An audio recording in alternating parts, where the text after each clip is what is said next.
Hello everyone, good morning. Look at the 11th paragraph of the Lost Spring, the Stolen Childhood.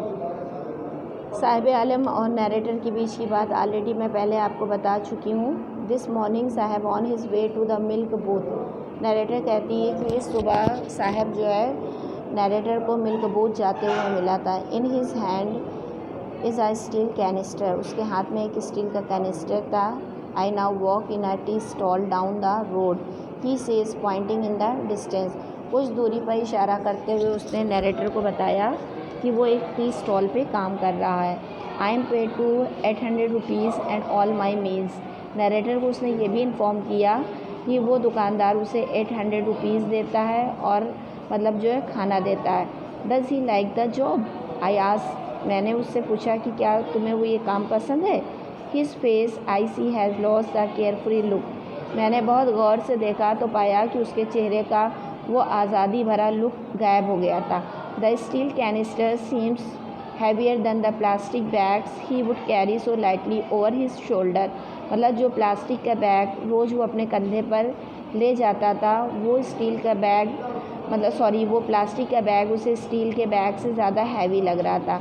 The bag was his, क्योंकि वो bag उसका था. The canister belongs to the man who owns the tea shop. और canister उस मालिक का था जिसकी दुकान पे वो काम करता था. Saheb is no longer his own master. Saheb अपनी मर्ज़ी का मालिक नहीं रह गया था. नरेटर इसमें ये बताना चाहती है कि एक फ्रीडम वाली जो लाइफ होती है जिसमें इंसान अपनी मर्ज़ी का मालिक होता है वो लाइफ बहुत ही जो कंफर्टेबल और सिटेबल होती है. आज उसके पास पैसा था, सब कुछ था, लेकिन वो अपनी आज़ादी को या अपनी फ्रीडम को लॉस कर चुका था. इसलिए वो उतना खुश नहीं था, दुखी था. एक लग्जरीज लाइफ मिल गई थी, अच्छा खाना मिल रहा था, अच्छा पहनने को मिल रहा था, लेकिन फिर भी वो अपने केयर फ्री लुक को खो बैठा था. नेक्स्ट पैराग्राफ आपका 12 बताता है. आपका ये सेकंड पार्ट है मुकेश वाला. इसमें आपका बताया गया I want to drive a car. Mukesh narrator से बताता है कि मैं एक कार ड्राइव करना चाहता हूँ. Mukesh insist on being his own master. Mukesh चाहता था कि वो अपनी मर्ज़ी का मालिक बने. I will be a master mechanic he announced. उसने कहा मोटर मैकेनिक ही अनाउंस्ड. उसने अनाउंस किया कि वो एक मोटर मैकेनिक बनना चाहता है. Do you know anything about cars I asked. मैंने उससे पूछा कि क्या तुम कार के बारे में कुछ जानते हो. I will learn to drive a car he answers. उसने जवाब दिया कि मैं कार चलाना सीख लूँगा. Looking straight into my eyes. मेरी नज़रों से नज़र मिलाते हुए उसने कहा. His dreams looms like a mirage amidst the dust of street that fill his own town Firozabad. मतलब उसके सपने किसी धूल मिट्टी की तरह थे जो फिरोज़ाबाद की गलियों में मिक्स हो रहे थे. अब फेमस फॉर हिज बैंगल्स. मतलब फ़िरोज़ाबाद बैंगल्स के लिए फेमस था. Every other family in Firozabad is engaged in making bangles. Firozabad का हर परिवार बैंगल बनाने में शामिल था. It is the centre of India's glass blowing industry. Firozabad एक तरह से इंडिया की जो है कांच बनाने वाली इंडस्ट्री थी. Bangles it is the centre of India की ग्लास ब्लोइंग इंडस्ट्री थी. Where families have spent generation walking around furnace. जहाँ पर जो है फैमिली पीढ़ी दर पीढ़ी वहाँ पे उस भट्टियों में काम करती थी. वेल्डिंग ग्लासेस, वो कांच को जोड़ती थी. Making bangles for all the women's in the land it seems. और जो है जितनी भी जीवन बिताने वाली महिलाओं के लिए या इस दुनिया में रहने वाली महिलाओं के लिए चूड़ियाँ बनाती थी. क्या आपका 12 पैराग्राफ ओवर हो गया. Now look at the 13 paragraph. Mukesh family is among them. Mukesh का परिवार भी उनमें से एक था. बैंगल बनाने का काम करता था. Name of them know that it is illegal for children like him to walk in the glass furnace with high temperature. एक तरह से देखा जाए तो ये गैर कानूनी काम था कि छोटे बच्चों को एक हाई टेम्परेचर पर काम करवाना गैर कानूनी काम था. With high indignity cells without furnace with high temperature. Indignity cells without air and light.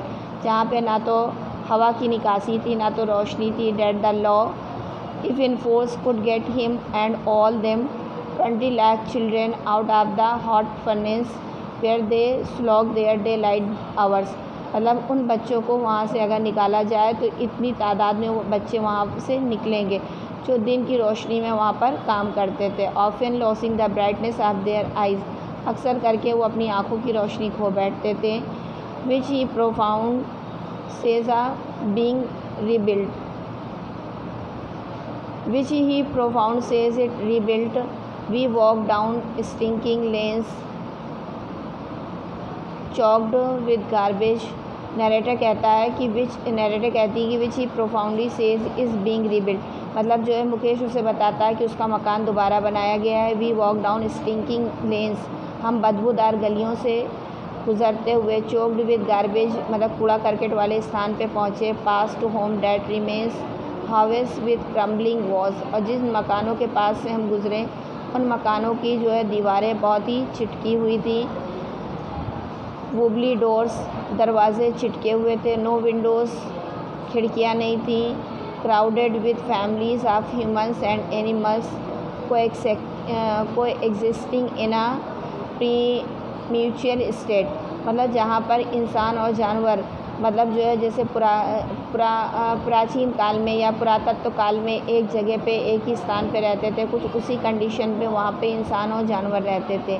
He stops at the door of one such house, वो एक घर के दरवाजे पे रुका। हैंग्स आ वो भी आयरन डोर, और उसने मतलब जो बैंक्स आ वो भी ली आयरन डोर्स, और उसने धक्का मार के एक लोहे के दरवाजे को खोला विथ हिज फुट, अपने पैरों से। एंड पुशेज इट ओपन, और खोल दिया। We enter a half built shack, हम एक मतलब अधूरी बनी हुई झोपड़ी में प्रवेश कर गए। In one part of it thatch with a red grass, एक हिस्से पे सूखी घास का छप्पर पड़ा था।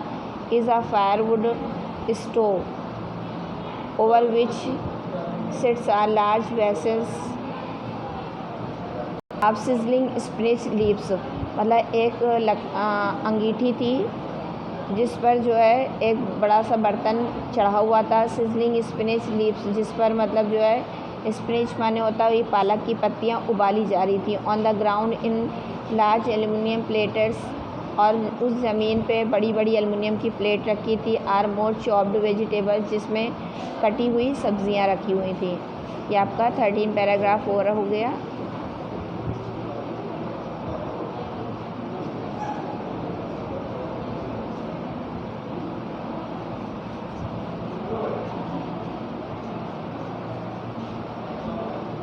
Now look at the 14th paragraph।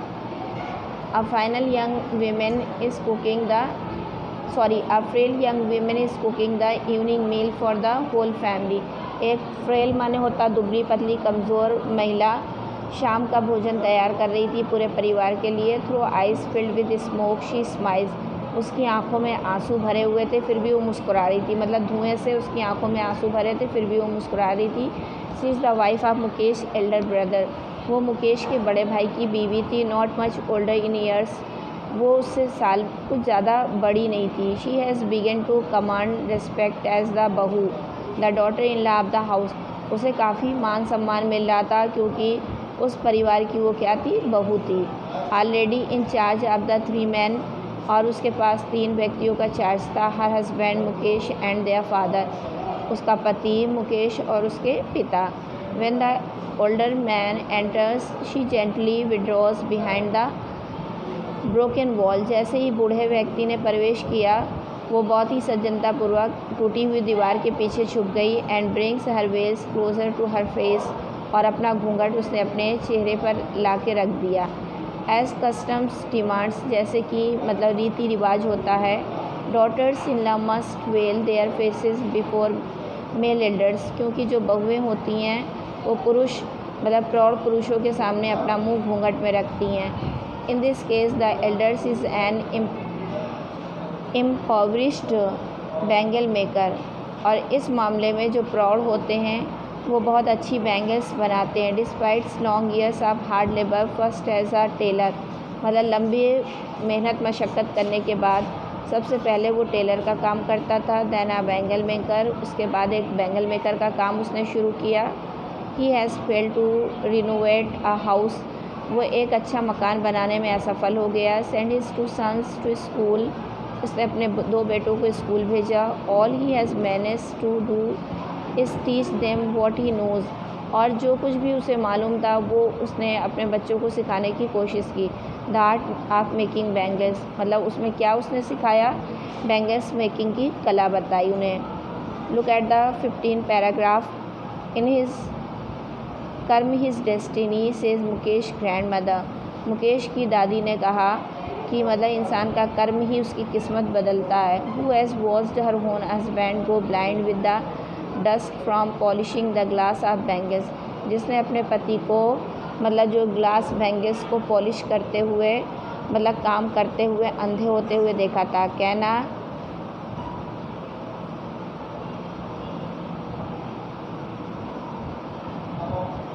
Can a God given lineage R be ever be broken, क्या ईश्वर हमारे बीच की सीमा को नहीं तोड़ सकता। शी इम्प्लाइज, उसने संकेत किया।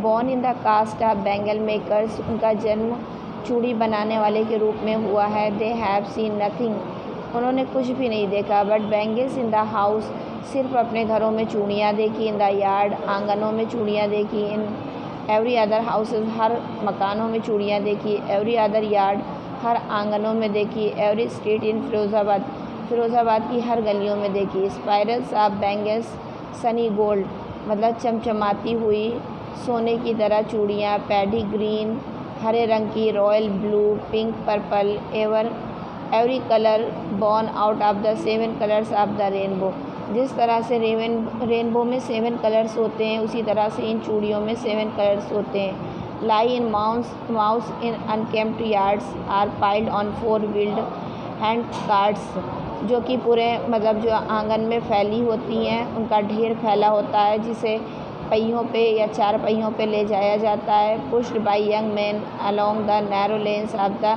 शैंटी टाउन, उस गंदे से कस्बे में ठेले पे रख कर के मतलब यंग मैन ले जाते हैं। And in dark Hunt vents next two lines of flames of flickering oil lamps, और उनके घर में टिमटिमाते हुए ऑयल लैम्प होते हैं। Sit boys and girls with their fathers and mothers, और मतलब जो है बच्चे लड़कियां अपने माता पिता के साथ वहाँ बैठते हैं। Welding pieces of coloured glass into circle of bangles, और उन रंग बिरंगे मतलब जो है ग्लासेस को सर्किल बना के चूड़ियाँ बनाते हैं। Their eyes are more adjusted to the dark than to the light outside, और उनकी नज़रें मतलब बाहर की रोशनी की तुलना में अंधेरे में ज़्यादा एडजस्ट हो जाती हैं।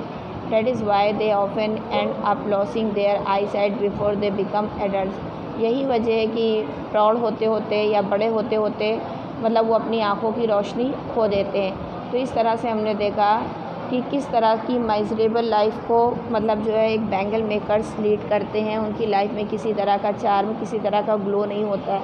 अपने आप को सर्वाइव करने के लिए काफ़ी हार्ड वर्क करते हैं, और तब भी हैंड टू माउथ उनको लिव करना पड़ता है।